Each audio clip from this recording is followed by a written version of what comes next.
How's it going, ladies and gentlemen? Hello and welcome back to Arcanum Gaming. My name is Richie. Today we're back with another episode of Foolish Mortals. We are on episode 11 now, and Happy New Year's, everyone. This is going to be our last adventure game episode this year. Episode 12, when we get there, is going to be beginning of 2026. So I guess New Year's Eve is tomorrow.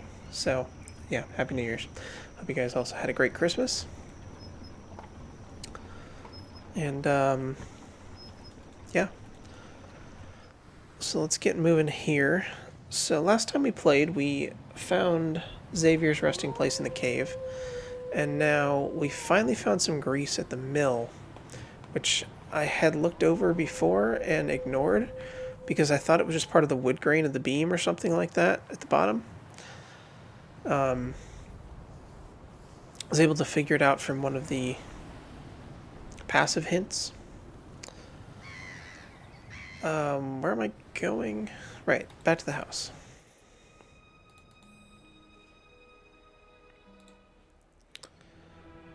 And then into the music room, into the conservatory. And we are going to use the greasy rag on the automaton. Using the flag soaked in grease, I began to oil the automaton's joints. Okay. Try the coin again. I placed the coin back in the automaton's hand and watched.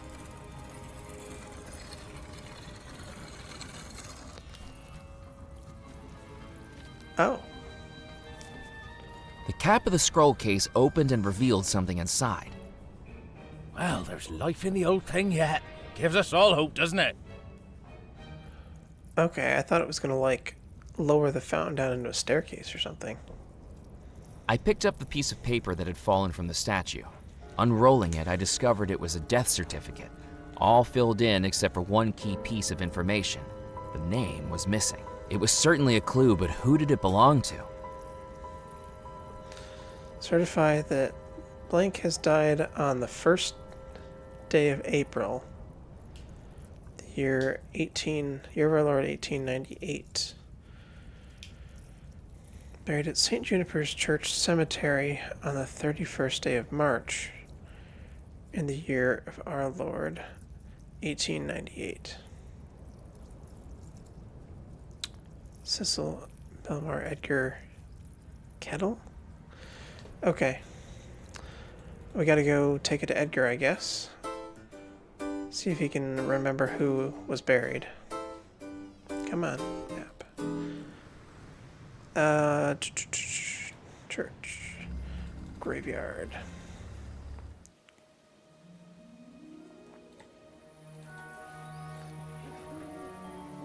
Does this death certificate mean anything to you?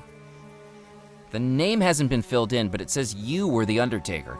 Of course I was.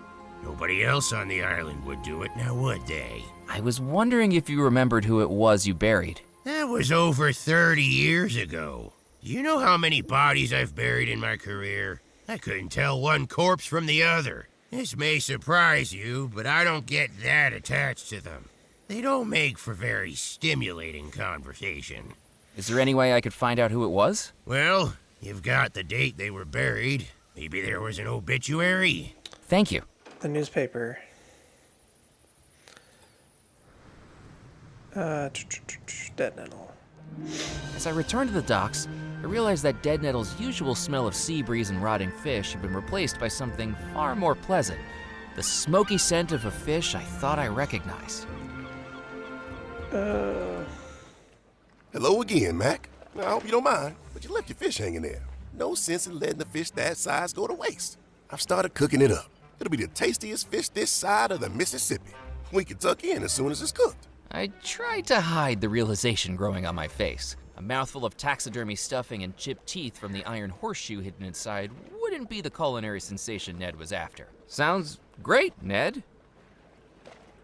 The fish was far too hot to pick up, and I was sure Ned wouldn't have wanted me to extinguish his grill. Don't touch it now, Mac. It's still cooking. Got to wait until the skin is nice and charred. I don't know how to tell you this, buddy, but Good evening. Hello again, Mac. Ned, I don't know how to tell you this, but I'm not sure that fish is edible. Nah, Mac. Don't be so modest. No, really, I think there's something inside the fish that shouldn't be there.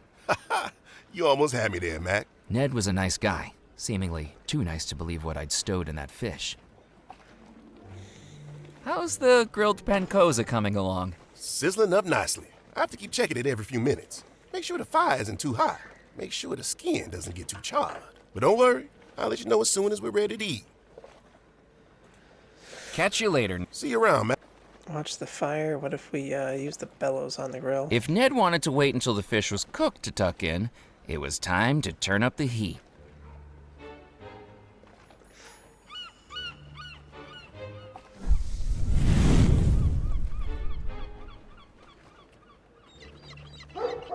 Whoa! We don't want you overdone, little fishy. Time to cut you open. Ready for a taste sensation, Mac? Ready as I'll ever be. Hand me back that knife, would you?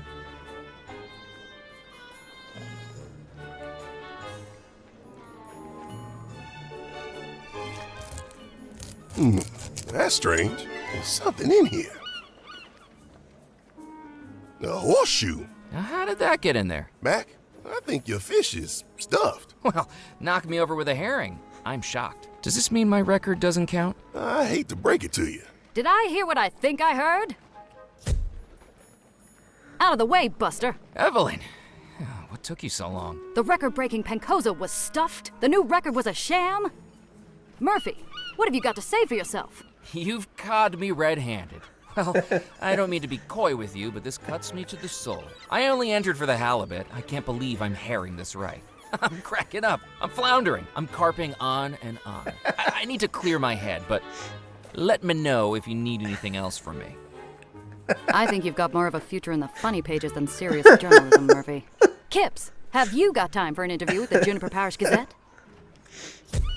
Evelyn homed in on Ned like a dog with a bone and no sense of personal boundaries.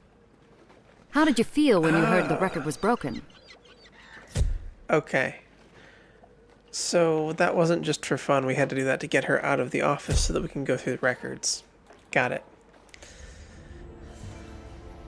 That was not my thought process with that. It just, okay.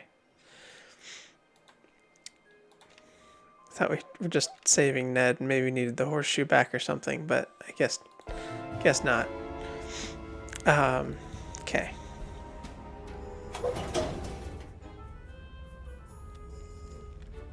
Mrs. Icy April Dawn purchases a shipload of Earl Grey for small Glencoe tea room, the Icy Squirrel. The newspapers in the cabinet dated back decades. If I was going to find something specific, I needed to match it up with a date. Somewhere in these cabinets was information I needed. Using the date from the death certificate, I began to search through the newspaper's archives. And then, I found it. In the bottom corner of the newspaper was a small announcement showing that the person buried on that date was named Eleanor Hines. I ripped out the announcement and replaced the newspaper.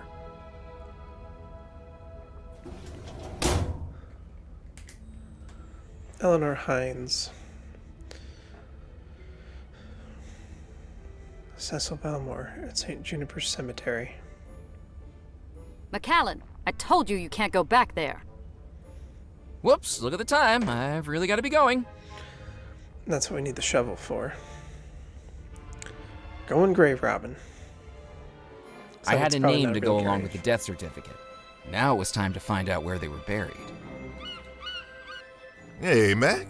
Don't be too down about your fish. The waters around here contain all manner of surprises. I reeled in an icebox last week, and a gas cooker the week before that. Just need a lure in a sink, and I could renovate our kitchen back home.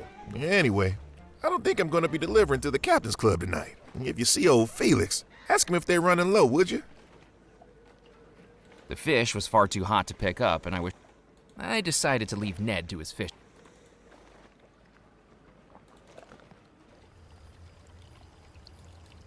Hello again, Felix. Hello again, sir. Ned Kipps wants me to ask if you need any more fish for the Captain's Club. I'm afraid we're not serving food tonight.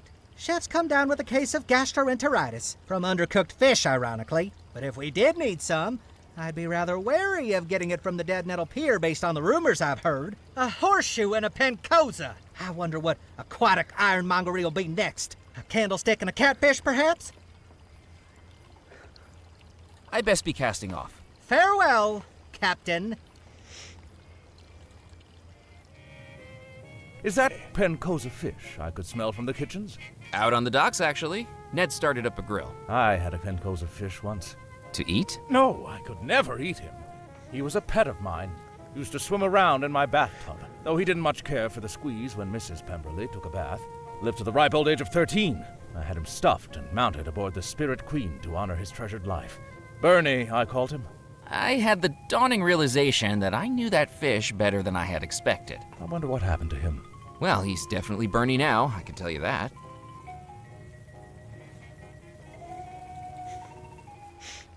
That was fun. Back to the cemetery. Poor Bernie the fish. Alright, now we gotta find... Who was it? Eleanor Hines. The graveyard was dotted with headstones. Some old, some young, some legible, some not. I scanned the headstones for anything of note, but didn't know what I was searching for.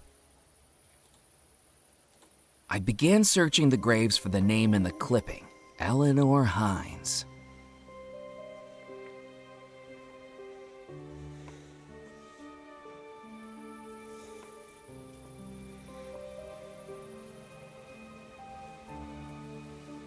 Aha! I discovered a small headstone at the center of the cemetery, partially covered in moss and lacking any date whatsoever. So this was where Eleanor Hines had been buried. Except, now that I was looking at it etched in large letters, I began to realize something. The name was an anagram. Here lies no one? And if a person wasn't buried here, what was? A secret. To say digging up a grave felt eerie would be an understatement. But if something was down there, I needed to find out what it was.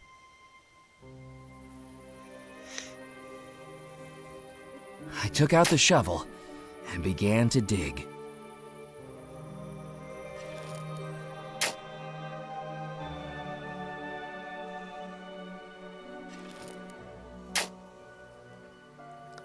Eventually, I found something.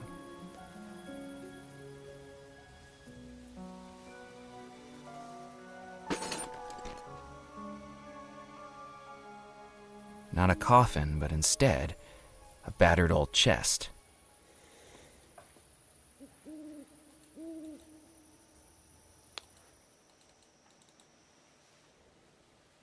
It was the small wooden chest I'd exhumed from the grave. Not locked. Aha. I opened the chest I dug up from the grave and found two things of interest: a round glass lens and an engraving in the lid of the chest. I picked up the glass lens. It was an engraving carved into the wooden lid of the chest. The engraving read, "The Tale of the Mermaid." Okay. I was wondering when that telescope was going to come into play. It was strange to think that Oh, clicked on the wrong spot again. Trying to fast travel into the house. Okay. Upstairs. Into the cupola. Lens and the telescope. the small lens fit perfectly on the end of the telescope. I immediately looked through it to see what it would reveal. I spy with my little eye the next clue.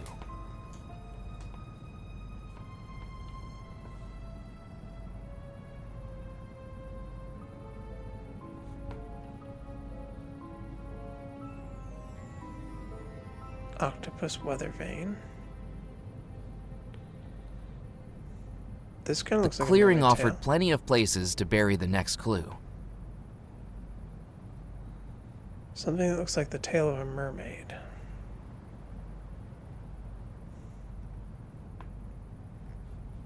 Oh, what? No, no. Aha. It was an iron weather vane in the shape of a mermaid. The tail of the mermaid. This must have been the location described in the chest's inscription, but looking through the gap in the weather vane, all I could see was darkness. With no easy path to it, I couldn't justify risking my life trekking through overgrown wilderness and the alligator-infested bayou unless I was sure something was there. I needed to light up the bayou, but the lighthouse was much too far away to reach this part of the island. I needed something closer to home.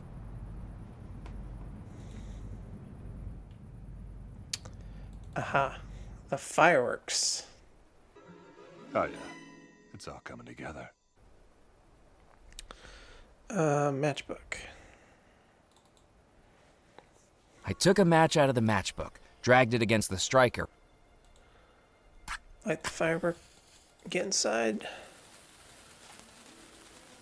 Quickly. Look through the telescope.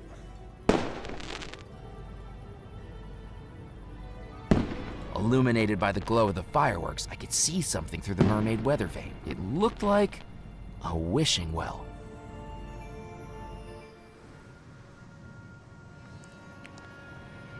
New location. Awesome. That was fun. Okay. Map. To the wishing well. My route to the well had me clambering over fallen tupelo trees and trudging through knee-deep water, lit only by moonlight and accompanied only by the overly curious critters of the bayou. But eventually, I found it.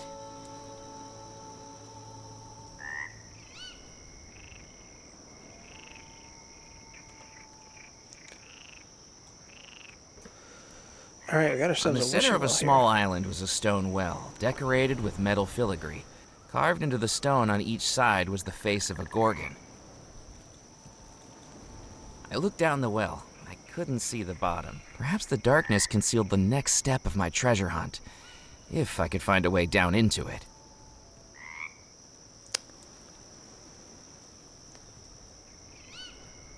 The crank? The crank slid into the gear mechanism perfectly. Okay. Do we need some kind of a bucket or something, or do we The just... rope looked like it could bear my weight. If only I could lower it into the well first.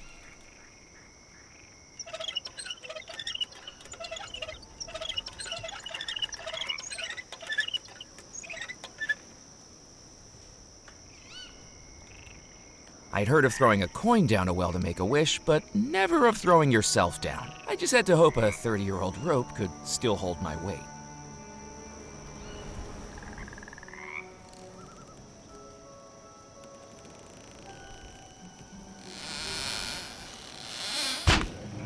Yeah, I saw that coming. With some luck, I found I'd landed on a metal platform jutting out into the hollow of the well. Clearly, I wasn't the first person to come down here, although the previous visitor might have arrived here more gracefully. I picked up the rope and the spindle it was attached to.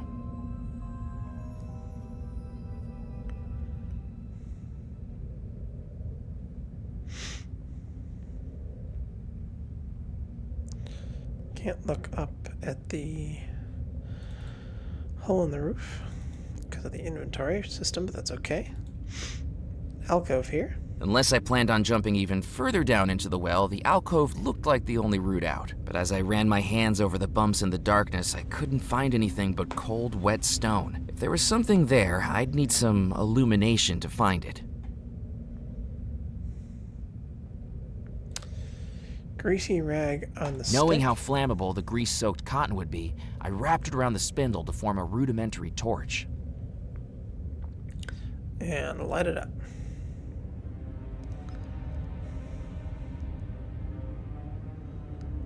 I took the final match out of the matchbook, careful not to drop it onto the wet floor, and ignited the torch. The torch burned brightly, dancing light into the formerly dark alcove, and that's when I saw it. Hidden within the rock face was a small metal box with a button on it. I pressed the button and immediately heard the sound of sparking electricity, seemingly coming from within the rocks themselves. And then...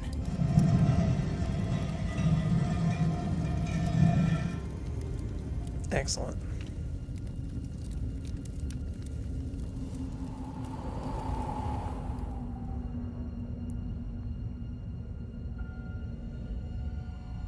The passageway meandered like a labyrinth through the underground rock. With each step, I felt more and more lost, and ready to turn back. Then up ahead, I saw a glimmer of light.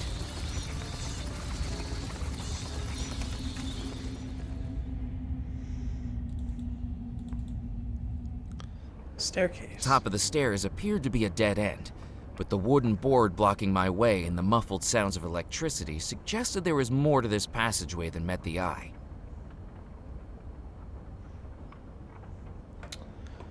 Are we... I placed my hands on the obstruction and Is pushed. this the mill? The office of the mill. Oh. Hi, Cecil. I emerged into a dimly lit office that seemed to have been taken over by frighteningly active machinery, and from the familiar groaning of wood, I realized where I was. Papers were strewn throughout the room, covered in ferociously written observations and diagrams, very few of which made any sense to me.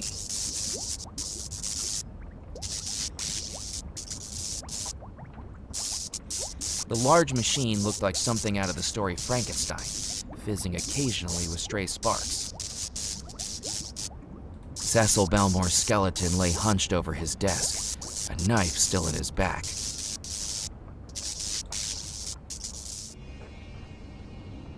It didn't feel right pulling the dagger from the skeleton.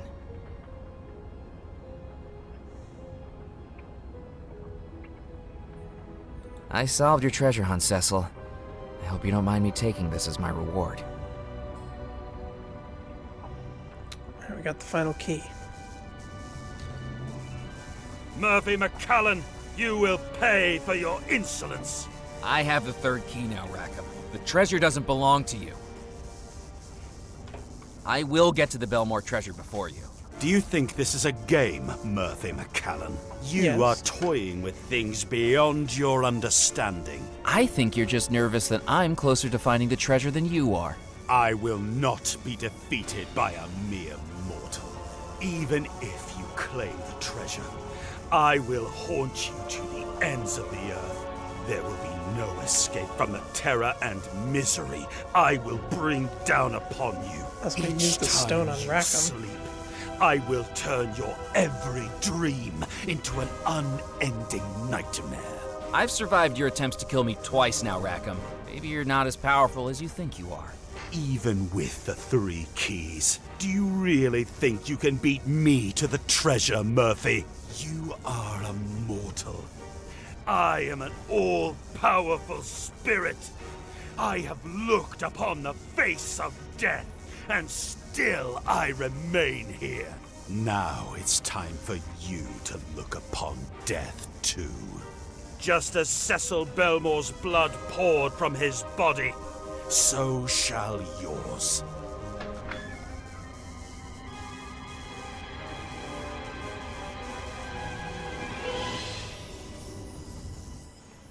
Oh no. Rackham's telekinetic powers had dropped me onto the mill's conveyor belt. My wrists and ankles now tied with the same wire that was strewn about the mill. But at least the buzzsaw wasn't on. Immediately turns on.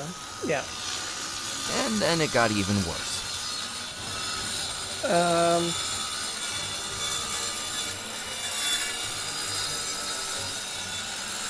Can't do anything. Wait. With inches to spare, the belt snagged on the warping wooden frame and gave me a chance of escape, acutely aware that it could catch again any moment and send me hurtling into the spinning blade. With my hands and feet bound, I couldn't reach my belongings. Boards on No matter how hard I pulled, I couldn't snap it. Boards on either. The buzzsaw spun so fast it was a blur. But I considered touching the spinning. Carefully, I held the wire wrapped around my wrists against the spinning blade. It cut through them like butter, just like it would do to me if I couldn't get my ankles free. Scissors. With seconds left, I hacked into the wires with the scissors and just managed to cut through them. With my legs free, I swung myself off the conveyor belt. I'd survived being cut in half, and now I had Cecil's key. That was it. All 3 skeleton keys. Now it was time to open the vault. I just realized how ironic it is that we got 3 skeleton keys from 3 skeletons. Coincidence? I think not. Okay, time for new save. Hang on a second here. Let me think for a minute. I gotta double check something too. Yeah, okay. It's right about 26 minutes. We have time to continue the episode. Back to Belmore Manor. Let's head inside to the fireplace and let's open it up and start, I'm guessing, Act 4. I placed the 3rd key into the mantelpiece and immediately heard a click.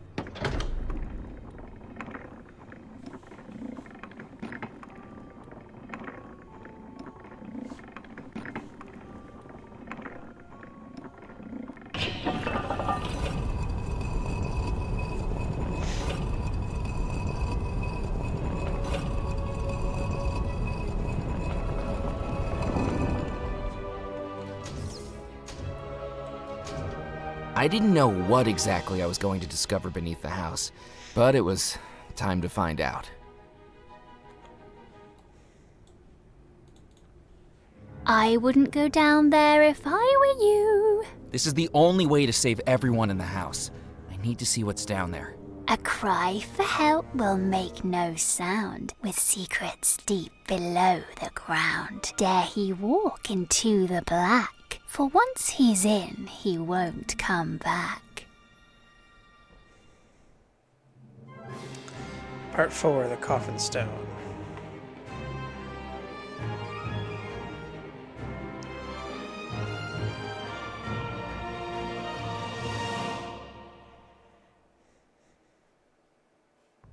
The staircase coiled down and down beneath the house, carved out of the very rock the house sat on. Lit only by flickering lanterns, I worked my way towards the green glow beckoning me at the end of the tunnel.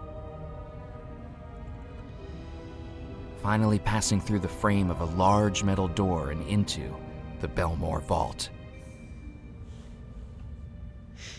All right, here we are. Hanging from a crane was a battered-looking coffin. That must have been the treasure coffin, the same one the Belmore brothers traded for in the Caribbean, and that meant I had a pretty good guess what was inside, if I could find a way to reach it.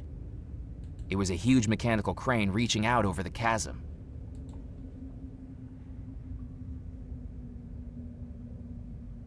There didn't appear to be a way to operate the crane. We don't have our crank thing anymore. Nope. I didn't want... Okay. Let's head down. What is this thing hanging over?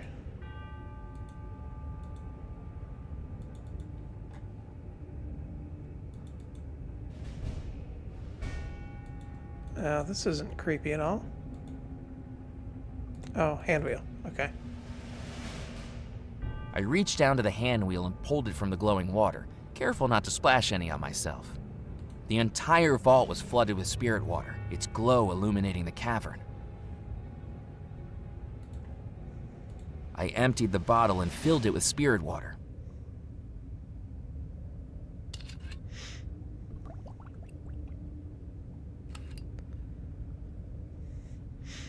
Not sure what that is, but it seems useful. How about we put some in the flask? The bottle I was carrying would be a better choice for that. I didn't need to keep it hot or cold. It was a soda bottle that I'd filled up with eerie green water from the vault.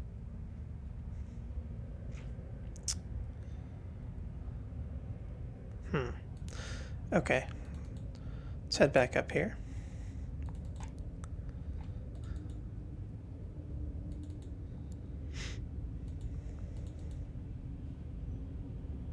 The vault had a second door that reminded me of a safe, only lockable from the outside.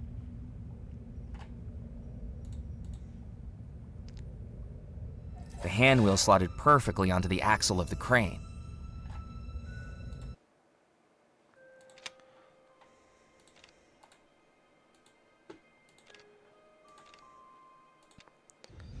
All right. With the handwheel reattached, I could now operate the crane.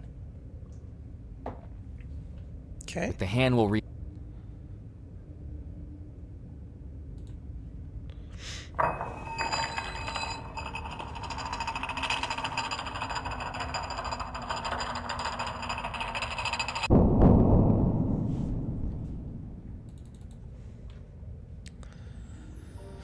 All right.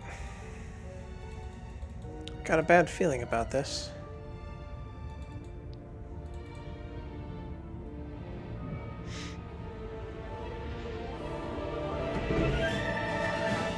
And it's empty.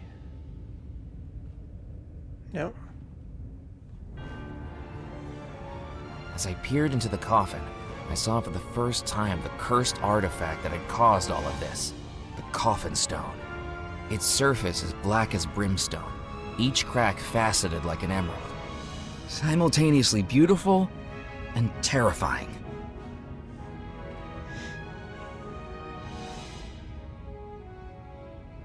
The nails that had sealed the coffin poked through the coffin lid.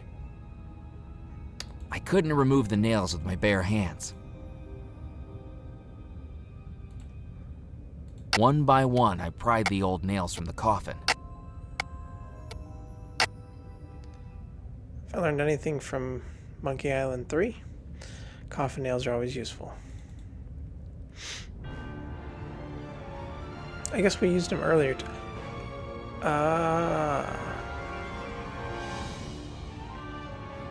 I couldn't do that. We're gonna have to cast the spirit spell again. What? We don't have our silver coin anymore? We've got gunpowder, we have the coffin nails.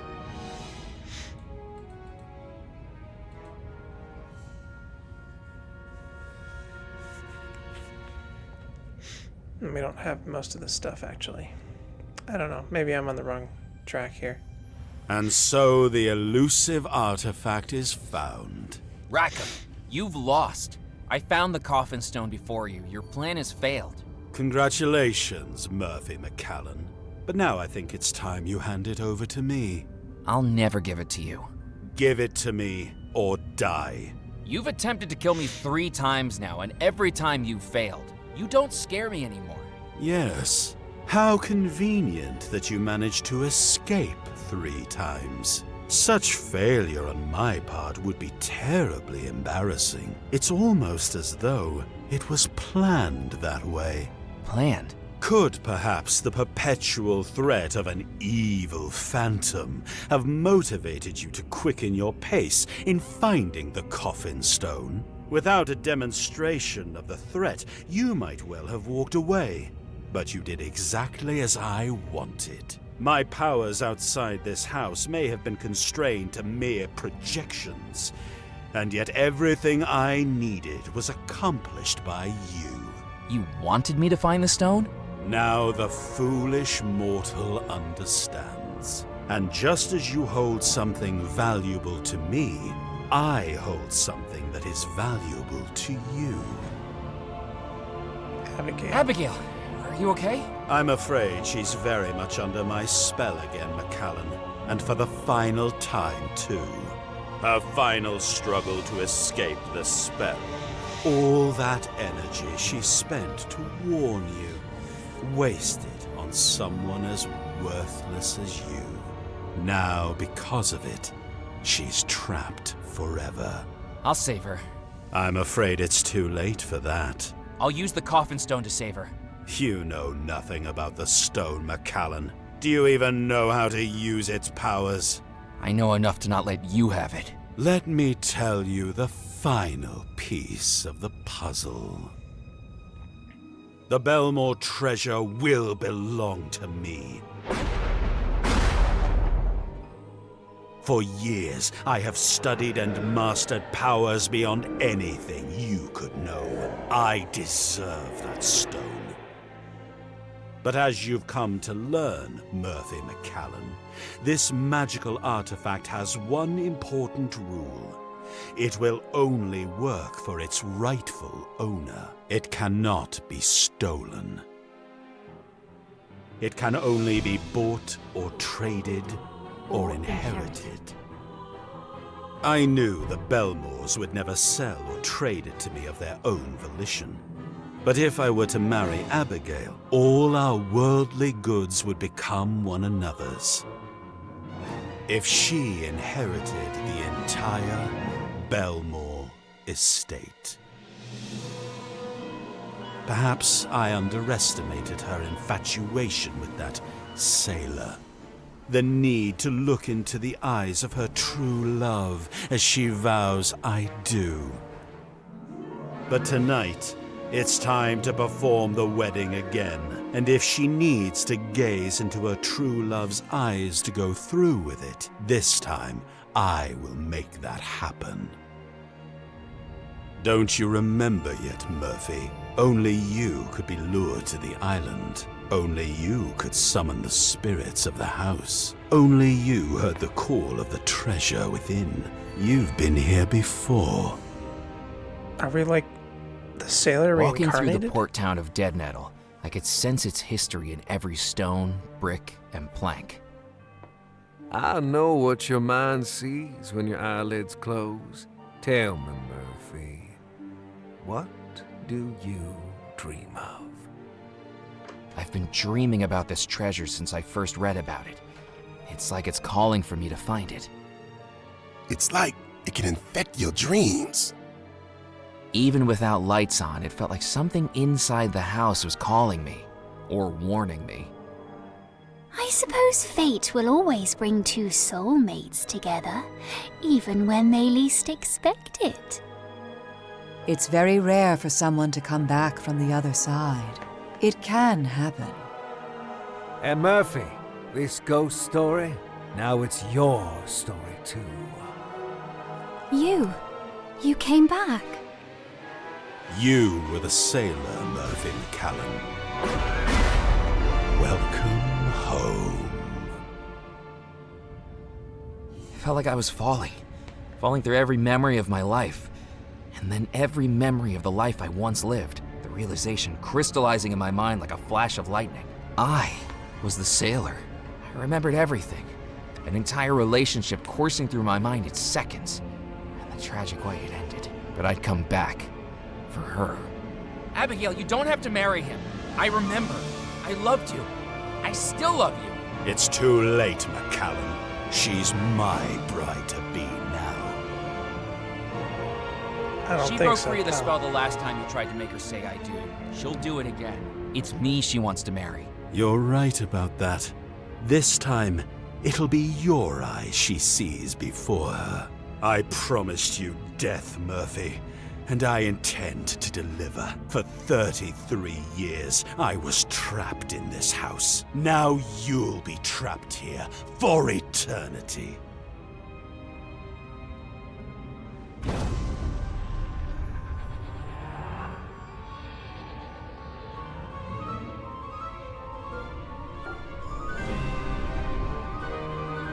Oh, he's gonna try and possess our body?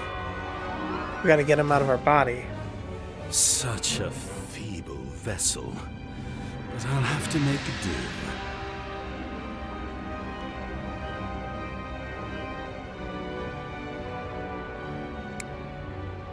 Do excuse me, Mr. McCallan. I have a wedding I'm running frightfully late for, and I'd just die if I missed it.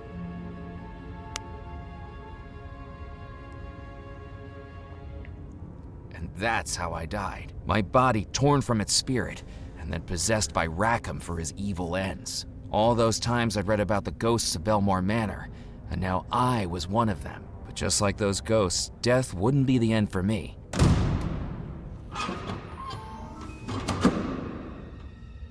If I could escape the vault. Oh. It was the crane hook. Decades of exposure to the coffin stone had turned the water green with cursed energy, just like the spirit water in Moray's riverboat. I didn't want to put my hand in it.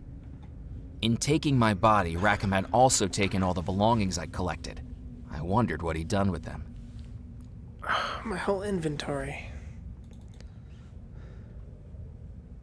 Looking back into the treasure right coffin, there. I found it now contained all the items I'd collected on my adventure. I gathered up all the belongings I'd been carrying. Rackham might not see their purpose, but if they'd helped me out once, they might be useful again. It was a soda bottle that I'd filled up with eerie green water from the vault. Okay. In a flash of inspiration, a plan came into my mind. The summoning spell revealed that which is hidden within. Maybe it could reveal the evil spirit that was hidden within my mortal body, if I could find all the ingredients. I placed the gunpowder into the gree-gree. I placed the coffin nails into the gree-gree. It was a small leather pouch. I'd marked off the ingredients I'd found on the manuscript. Okay, so we gotta find the rest of this stuff again. Chalk the chalkboard. Use the feather duster on the chalkboard. We gotta figure out how to get out of here first. I don't know if we're time sensitive here. I tried with all my might to open the vault door, but with no luck. It had been locked from the other side. Okay, how about this? Crank up the chain, and then we're gonna use the chain to open the door. Yeah.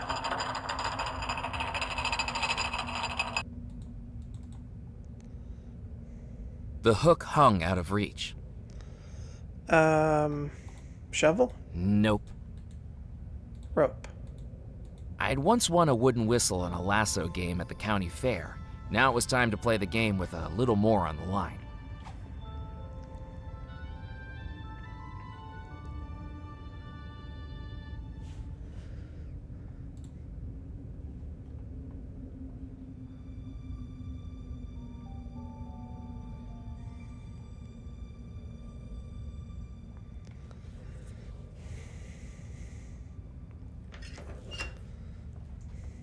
I attached the heavy metal hook to the handle on the door. Well, I hope that holds.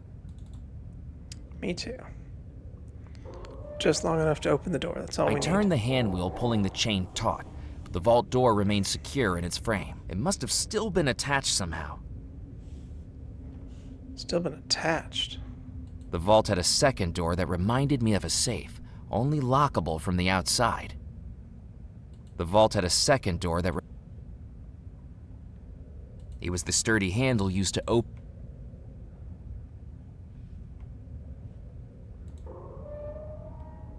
I turned the hand wheel, pulling the chain taut, but the vault door remained secure in its frame. It must have still... Oh. Hinges. I tried with all... Okay, that's enough, Murphy. Pliers. There was nothing on the hinges for the pliers to get purchase on. Okay, shovel then. I may not have been able to get through the vault door with brute force, but I could certainly make an impact on its hinges.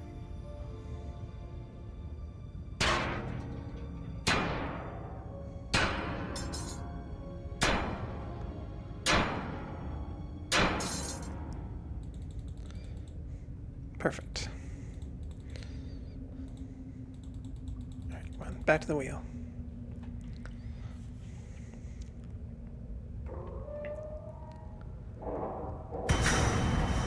Nice. The vault door went crashing into the spirit water below, and in doing so gave me my escape route. With no time to lose, I needed to get to the ballroom.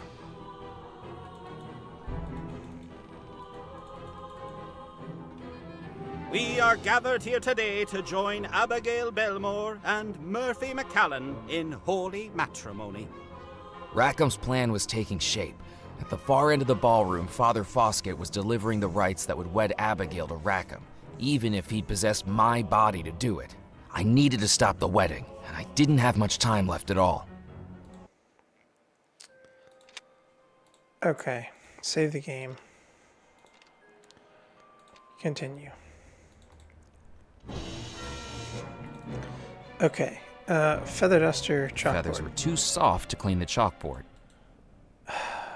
The flag then. Don't you touch that!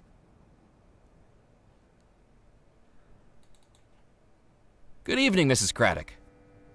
It is certainly not a good evening. The kitchens aren't prepared, the flower arrangements are a shambles, and they've changed the schedule 3 times already. The schedule? Right behind me in black and white. And am I even permitted to see the wedding? Of course not. In case any guests arrive late. Through a door we're supernaturally barred from passing through. I almost daren't say it, but I'm on the verge of resigning my duties. I am the head of housekeeping. I deserve respect. What did you say was on the chalkboard? As I said, this is the schedule of tonight's events. I've spent the past 40 minutes writing that up, with all the calligraphic flair my teachers taught me in preparatory school. And now I'm hearing rumors that the schedule is going to change. No self-respecting housekeeper should have to deal with so much in such a short period. One more change, and I shall be handing in my notice. Goodbye, Mrs. Craddock. Goodbye, indeed. Didn't we have something with the wedding schedule? We did. Noticing the similarity between Mrs. Craddock's chalk artistry and the wedding schedule, it was time to ask some questions. Are the times on your chalkboard correct? Excuse me. Whatever do you mean? Well, it's just that I was given this other schedule and the times are very different from yours. Maybe things have been shuffled around?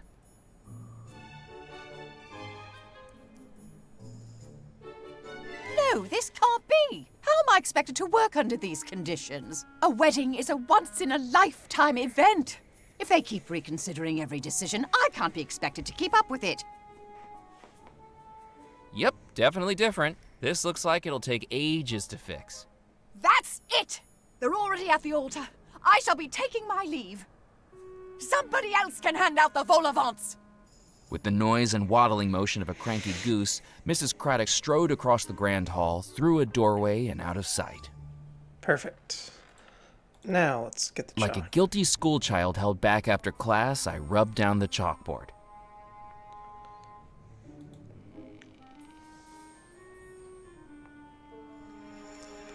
And came away with the flag covered in chalk dust. Great. Okay. Chalky rag. I placed the chalk dust covered flag into the gree-gree. It was a small leather. I'd marked off the... Alright, we need black feathers, a silver coin, rum. Oh, I know where to get the rum. How are we doing on time? We are just about at 50 minutes. I'm not sure if I can finish the game in 10 minutes. So I think we're going to wrap this episode up a little bit early, and we will presumably finish the game in the next episode. So, all right, ladies and gentlemen, we are back with Foolish Mortals. Thank you so much for joining me. This is probably going to be the last episode of the game. We are in Act 4, and we are trying now to replicate the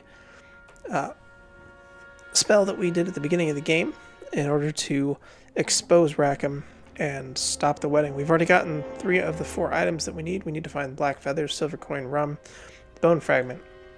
Now, I think I might be able to find the coin. Walking back into the conservatory, I could here. hear the unnerving hum of electricity.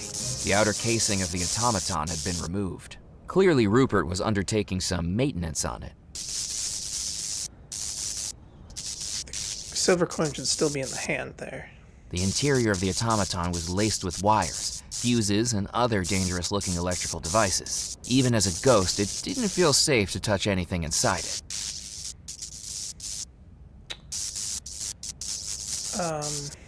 Alright, we need to find a way to cut the power to it then. Perhaps? Oh, here's the casing. The casings were elaborately formed sheet metal meant for the automaton, and not very useful for much else.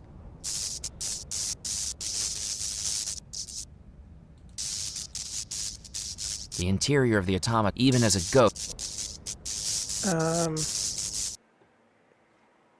Okay, look. Oh. Hang on a second, the game just closed on me. Alright, sorry about that, guys. I'm not sure if I did something that made the game close or if it crashed or what happened, but we're back here. Okay. Anything in the library? There's the table. I don't think so. Let's go to the trophy room. We need to get the rum from the Colonel. Leave it there, boy. I'm saving it for the toast. It was clear that if I wanted it, I was going to have to persuade the Colonel to let me take it. A tricky task when he was deafer than Beethoven wearing earmuffs.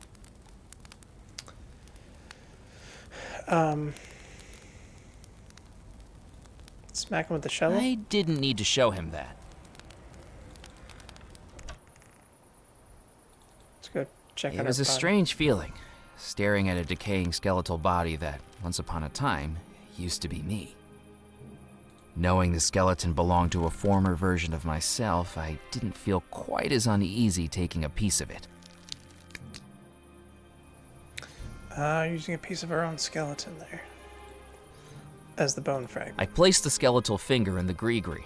That would work as the bone fragment. Okay. Good evening, Colonel. Why, thank you. I didn't think anyone would notice. Good evening, Colonel. The Battle of Bourbon. From the spirit? Surely wasn't going to be a good idea to let him drink that. Leave it. It was clear that if a tricky Okay. Upstairs. Let's get the horn back. Abigail's room. I picked up the horn. Abigail had no need for it anymore. Abigail had gone, and so had the final tokens of her happiness. I couldn't see anything special about the phonograph's reflection. It shows the trumpet even though we took that. Lighting the fire may have warmed. Now wasn't the time. I didn't want to draw attention. Okay. It was a small leather I'd marked up. So we have the ear trumpet to get the rum. We still need the coin and we need the black feathers. The door was locked. The door was locked again.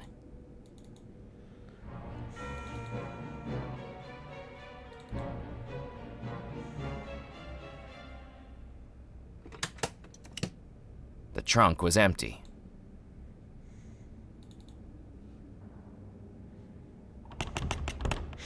The door was locked. Aha. It was a feather duster made out of ragged black ostrich feathers. I placed the feather duster in the gree-gree.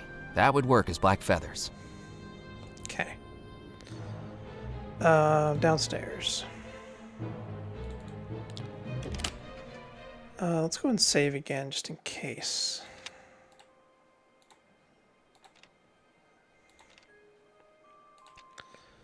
And we need to get downstairs.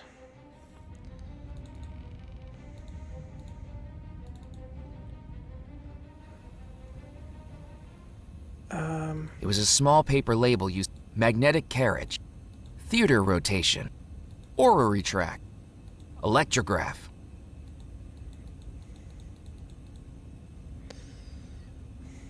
Knowing the erratic surges of electricity that now that the wire was loose, that didn't work. Okay. Nope.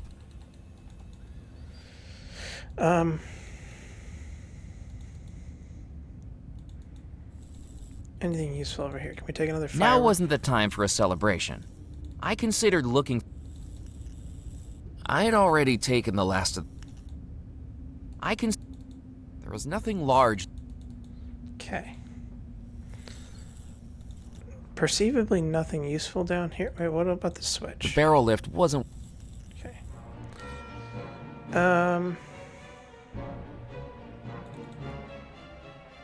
Trophy room.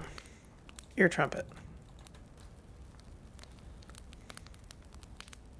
Would you like your ear trumpet back? It's no use. I can't hear a blasted thing you say. I wish I had my ear trumpet back. I'll take that as a yes. Oh, thank you, my boy. I suppose... Why aren't you at the ceremony? The ceremony? I think everybody's gone through to the ballroom for the wedding. Well, I didn't hear an announcement. I wondered why. Oops. Would you like me to top off your drink? Oh, yes, my boy. Good plan. I meant to save it for the toast, but who can blame a man when such temptation is right in front of him? Alright, we got the rum. I poured the rum from the Colonel's glass into the gree-gree. Okay. We still need some way. The flames in the fireplace glowed green, and I remembered the fire I escaped aboard the Spirit Queen. Spirit water on spirit flames? I didn't need to pour spirit water on that.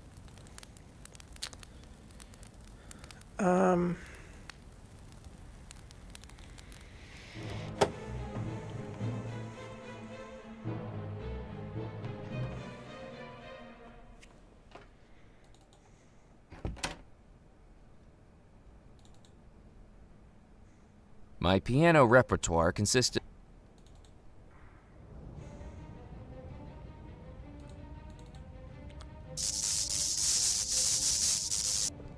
The gardener's hand-painted sign of a human skull surrounded by electricity bolts clearly warned me to stay away if I didn't want to get electrocuted. Pour the water on it. The danger sign dangling from the automaton warned of electrocution. Now it wasn't just the plants in the conservatory that were deadly, it was the statuary too. Being dead already, I decided to take the risk.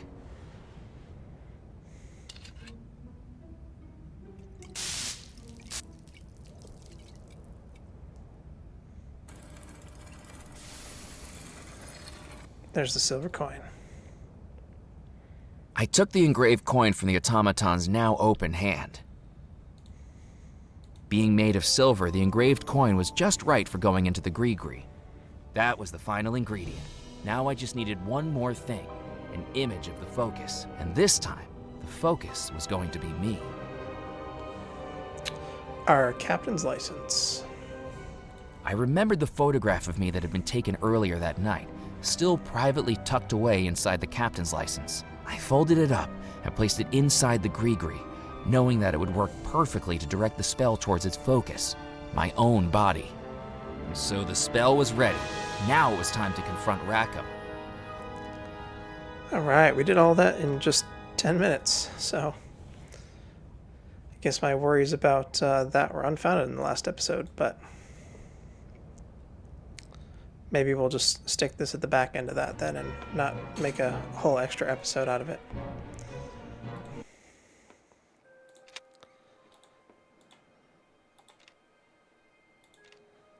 Okay.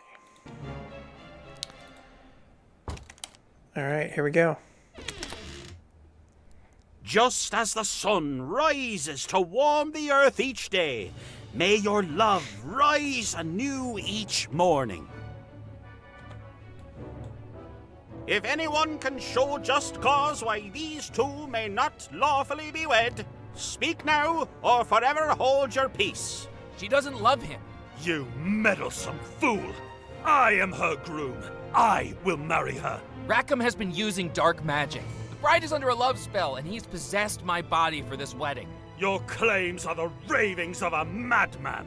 Vosket, resume the ceremony at once. Yes. Then, by the power vested in me... You've underestimated me for the last time, Rackham. If you won't return to me what is mine, I have the power to take it. Within the focus what may hide, this spell will soon reveal. I now declare you...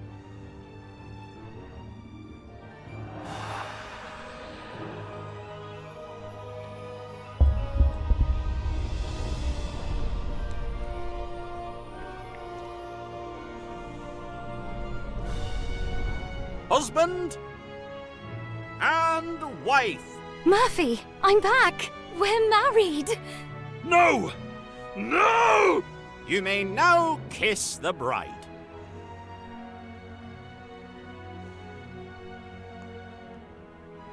You fool!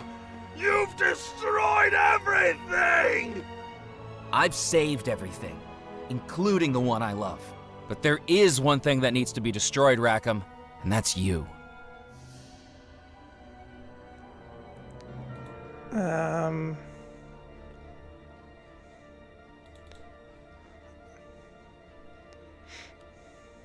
Murphy, now that we're married, the power of the stone is yours too. And for once, it'll be used for good. No. Rackham, be gone. No!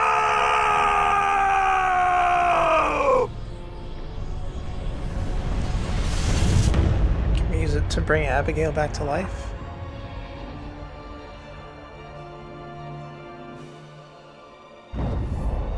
Bring everybody back to life?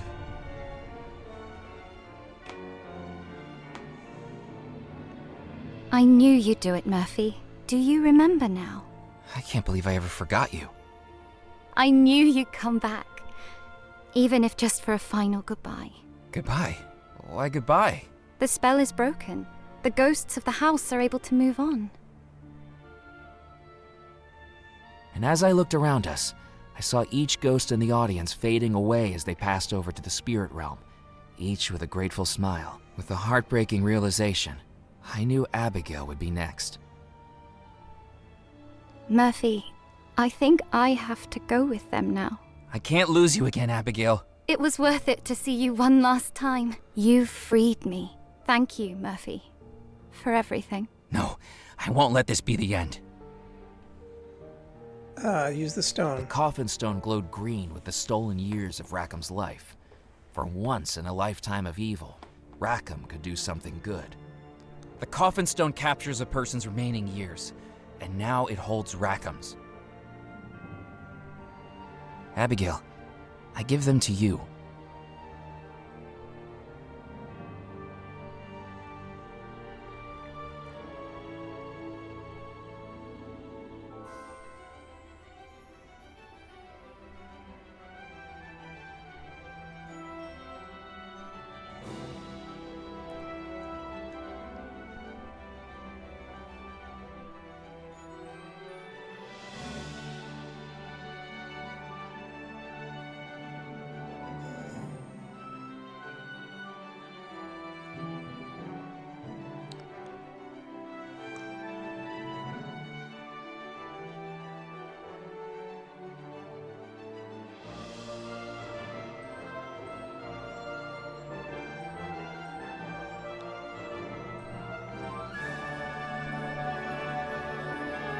You're back. Just like you came back for me. Nothing could keep us apart. Not even death. 33 years without you. I never thought I'd be able to hold you again. 33 years stuck in this house. Come on, Murphy. Let's go see the sunrise.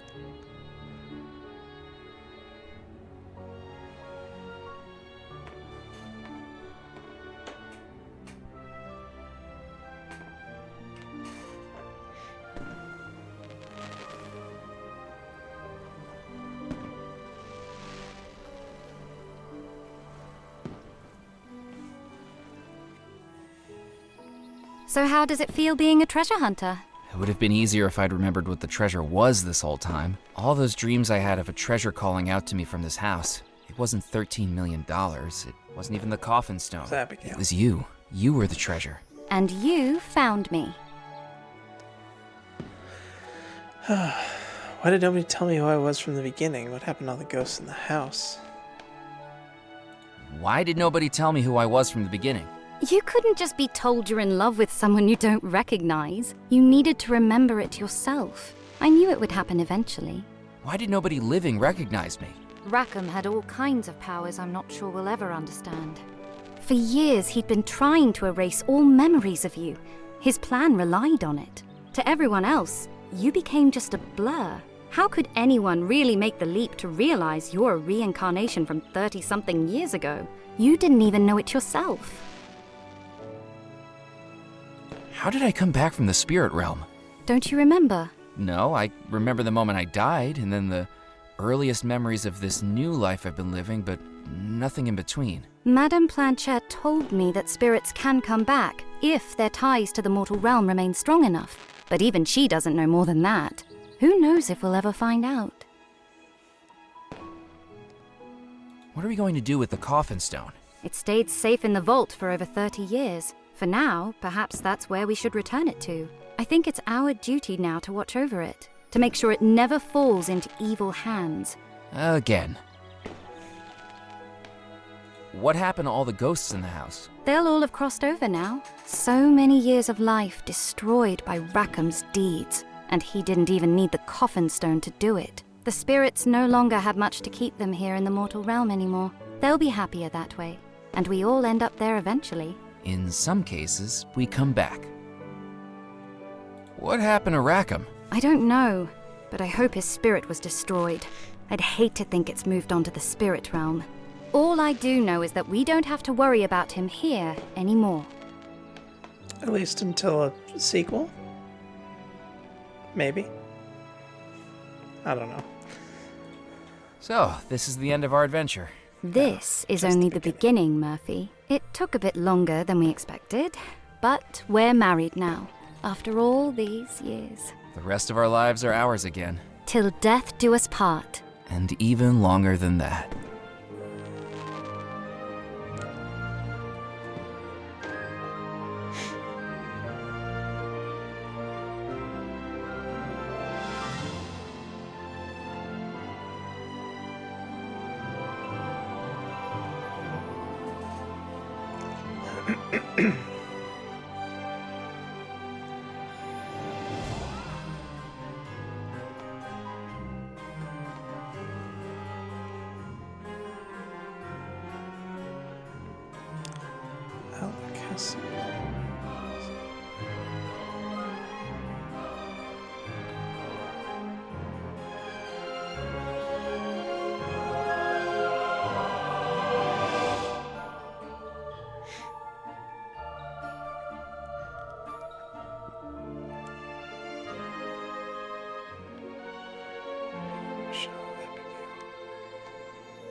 Wow, guys.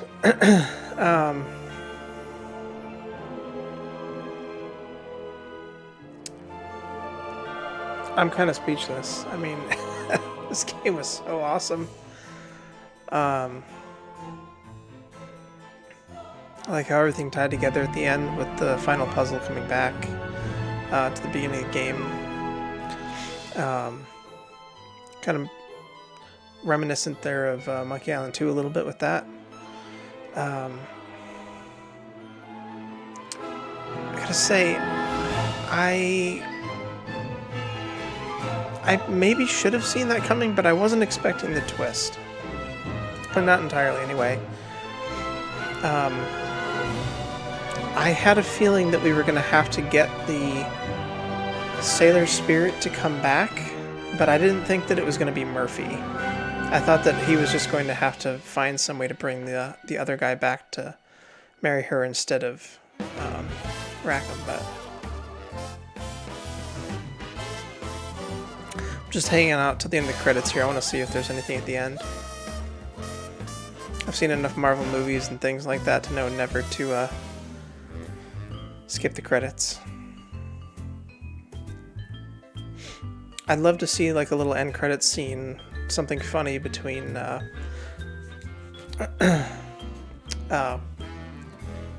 forgot his name, the ghost kid and Mallory. Mallory? That's not the right. I'm getting confused now. Between the two kids, I'd like to see like a funny little scene between them. As like an end credit, or maybe some kind of teaser with Rackham, maybe a sequel. I don't think this game needs a sequel, but I would love to see another game with Murphy and Abigail, maybe on some kind of a different adventure. Rackham doesn't have to be the bad guy again or something, but then again, I feel like this probably just needs to stay where it is. Like, we don't need a bad sequel ruining the first game.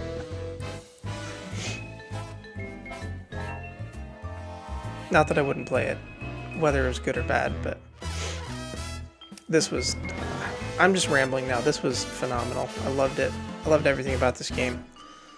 The music, the voice acting, the puzzles, the artwork. Oh my goodness. I was a little bit worried that putting it in my #1 slot for the adventure games I played this year was a bit hasty, since I hadn't finished the game yet, but it did not disappoint in the end there. I didn't think it was going to, but yeah. This game was just phenomenal. Loved every minute of it, and yeah, it's definitely going in the list of classics, up there with Curse of Monkey Island, Sam and Max Hit the Road, LeChuck's Revenge, all that stuff for me.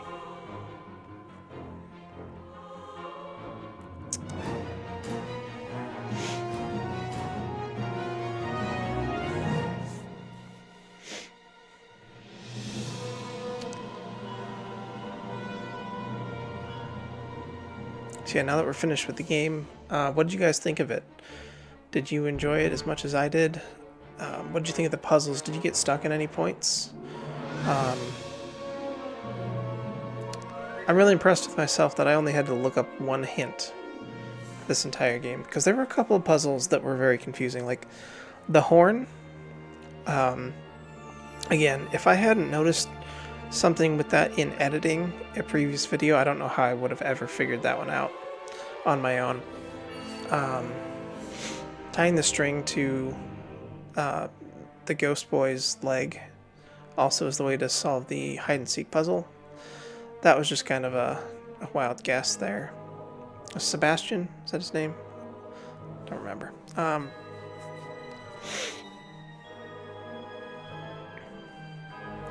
I think I was able to reason out everything else relatively simply. Easily, I don't know.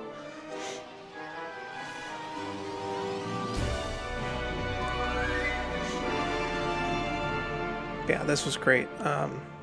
Can't wait to see what else comes out of Inklingwood Studios now, whether it's a sequel or an independent, game. I'd love to see it, obviously another point-and-click adventure, because that's what I'd like to play. But all right, end credit scene. Yeah. Now, where on earth has everybody gone? I do hope that boy gets back with the rum soon.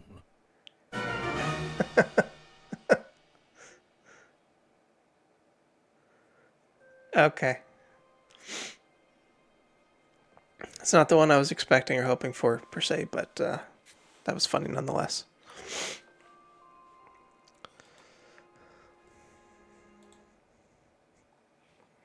Alright, ladies and gentlemen, that was Foolish Mortals, and I think I have expressed it enough at this point how much I absolutely loved this game. It's definitely my top adventure game of this year, and it's probably, I mean, I would have to really sit and think about it, but it's almost certainly in my top 5 favorite point-and-click adventure games of all time, alongside, like I said, Curse of Monkey Island, Sam and Max Hit the Road, etc.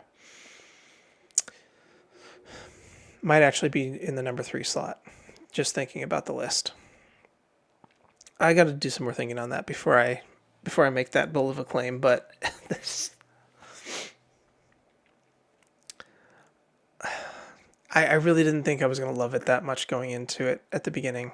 I thought it was going to be good. I didn't think it was going to be this good. Yeah, I don't know what else to say, guys. You heard it all already at this point. So I really hope you guys enjoyed. Let me know what you thought of the game. If you played it yourself. If you haven't played it and are somehow at the end of this Let's Play, go show the developers some love. Pick up the game for yourself. Try it out for yourself. Show them some love on Discord, or leave a review for the game or something. I don't know. Anyway, that's enough rambling. Thank you guys so much for watching. We'll catch you next year in 2026, which is just a couple days away. And we're going to be starting up... I still haven't decided for sure, but it's probably going to be Grim Fandango. You guys will know. If it's not Grim Fandango, it might be Day of the Tentacle or Freddy Farkas. I don't know yet. We'll find out in a couple days. Thank you guys so much for watching, and we'll catch you in the next one. Happy New Year, everyone.